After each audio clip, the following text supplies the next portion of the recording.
If you're living with chronic illness, how do you do so purposefully? That is the topic that we are going to address today on Flourish-Meant. I'm your host, Tina Yeager, and today I have with me a Christy Award-winning author named Katie Powner, and she writes about redemption, relationships, and finding the dirt road home. Thank you so much for coming on the show today to address this amazing topic that is so dear to many people's hearts because those who aren't living with chronic illness that are listening and watching may know someone that they care about who is. So thank you for addressing that with us today, Katie. Thank you, Tina. Thanks so much for having me today. I appreciate the chance to be here with you. Katie, let's look at the difference between living with the purpose that we see and living with the type of purpose that God defines as our purpose, especially in the context of living with something that's as big of a limitation as a chronic illness can be. Yeah, that's a great question or a great point because the purpose that we see for ourselves is not always necessarily the same as what God might see for us. And I think it takes a lot of prayer to discover what is God's purpose for me in this. And sometimes we don't really see it until maybe we're through it, maybe on the other side. I feel like going back to my example with the foster care, something that does really limit my life. Limits the amount of work I can do, limits my schedule because the babies are there and they have these needs. I've spent a lot of time thinking about what is the purpose in doing this, because there's the kind of obvious purpose of like I'm caring for a child, right? And that's sort of like a obvious purpose in this. But it feels like there's also more to it than that. There's a greater purpose. What about the purpose of, changing then how my own kids see people who are in need, them learning compassion through us caring for kids with needs? You know, incidental things, ripple effects of purpose that come out of you're doing this one tangible thing, caring for a child, but the ripple effects, like then my kids learn something. And then the people around me who then I have to ask for help, like Anita in the story, because now all of a sudden I have more than I can handle, then I'm inviting them in. And then they're also joining in and learning and growing. And I think there's purpose in that, even though I'm the one caring for the child. I think other people getting involved in that grows like the purpose. I think relating this to chronic illness, again, people with chronic illness do need people to help them. And I have found that when you do invite people in to do these challenging things with you, whether it's caring for someone else or caring for yourself, that you need care, that then those people are able to learn and grow with you.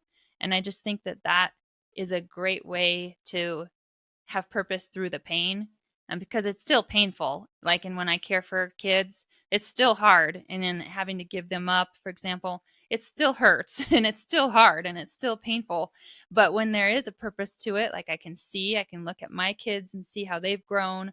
I can see in my community and my church community and how they have changed their perspective on kids in need and on the kids' families. And their compassion has grown. So then seeing that purpose come out of it makes the pain feel, like it was redeemed. So let's talk about the difference between those kinds of purposes that God uses that are beneficial to the kingdom of God, that honor and glorify God, and the kind of purpose that we see that's more of a selfish ambition kind of purpose. There's often that struggle within us, whether or not we are facing chronic illness. We have that struggle of wanting to be independently significant, but that isn't how things work in the kingdom of God. Right. And I mean, I have definitely struggled with that. I think probably every person who sets out to write a book has a dream of, becoming a bestseller, winning awards, and like becoming famous for their book or whatever, just like in lots of other pursuits as well, I'm sure. There's kind of this balance that you are trying to find of like making it all about me and like what I want and my success and like me looking good, me making money or me being famous, me having success, and then the balance of like, but this has to have meaning and what's the point of it? For me personally, I, again, going back to prayer, have realized how much I need to pray about success and what is success. What does success look like in this case? Because it's not necessarily, you can have a best-selling book, you can sell 1 million copies and not be successful in the kingdom, like you're referring to. Because if you then haven't done something that impacts people's hearts, that doesn't convey truth of some kind, that doesn't point people to truth, if you haven't done that, then maybe you haven't been successful at all, no matter how many books you've sold. And so that's something I do think about a lot because, of course, I want to sell 1 million books. I mean, wouldn't that be wonderful? But isn't it more wonderful to point someone to the truth, to give them a story that has meaning, that means something, rather than just a story that it's just there because it's fun and it entertains and then it disappears and it doesn't leave any lasting impact?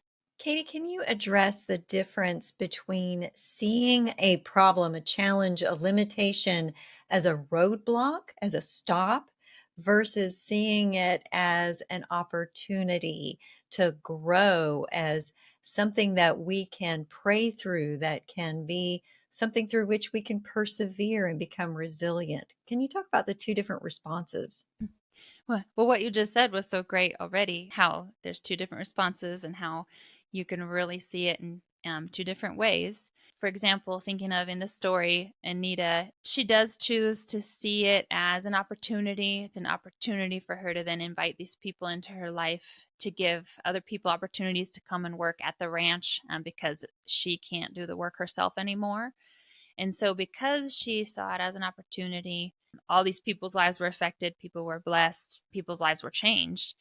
And I think if she would have considered it a roadblock, I think you used the word roadblock, which is a great picture. If she had looked at it as a roadblock, I feel like she would be resentful, for one thing, and that would prevent her then from inviting people into what she's going through. I think that often she would maybe then try to still do it herself. I think that when we have limitations that we don't want, that we didn't expect, we don't want them there, we feel like they're in our way, like that roadblock, they're standing between us and something that we want, we can try to force our way through it rather than stop and say, maybe there's a different path that goes a different way to get around it. Or maybe there's a bridge that needs to be built over it or whatever. We'll try, we can be bitter, maybe a little. I mean, if we're being honest, and try to just bulldoze through the roadblock. Usually that ends up with us being hurt, maybe damaged. Often other people can also be damaged during that, doing that, in that process. And we haven't actually then made any progress. Now we're just kind of stuck in the heap, this rubble, the rubble that we have created by ramming into this roadblock rather than, like you were saying, I love that picture of just what's a different response? How can we find another way around or a better approach so that we can use this as an opportunity to grow? And it's going to be different for every person, obviously, and every situation, every limitation. But how we choose to respond, whether it's with kind of that resentment or bitterness, that pride that says, I can do it anyways, I'm going to ram my way through this, that pride versus the humility that says, I can't do this. I can't go this way. I wanted to, but I can't.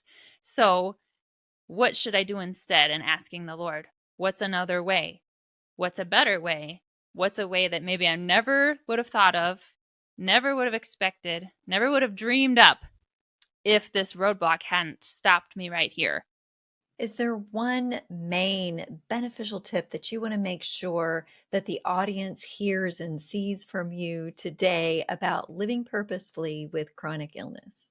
I think one main thing would be, for one thing, that every person has something to offer. And so I think sometimes if we have a limitation, an illness, something that, like I was saying before, can feel like our world kind of shrinks, like that it has maybe shrinks down what we can do, maybe even who we are, what our opportunities are, and it feels like it makes it smaller. I want everyone to think about how that is not the truth. The truth is that your world is always as big as the Lord and his grace that abounds. It doesn't matter. You can be maybe even housebound, maybe even bedbound because of your illness. But the opportunity, the ability to serve the kingdom is still just as great as any other person, a person traveling the world as a missionary, say, who travels globally speaking to people. Um, their pursuit, their effectiveness isn't any greater than what yours can be, maybe stuck in your bed because you have access to the same God through prayer who can do the same amount of wonderful things through any person, whether they're stuck in home or they're traveling the world. Katie, how can people find inspiration, motivation, and healing perhaps through the stories that you write and the wonderful characters that you bring to life? Well, first of all, thank you for those kind words. Second of all, I think that in my stories, I try really hard to make the people, the characters, authentic. That they are responding to the life honestly. They're just ordinary people. They're not movie stars or anything. They're just regular people doing their jobs.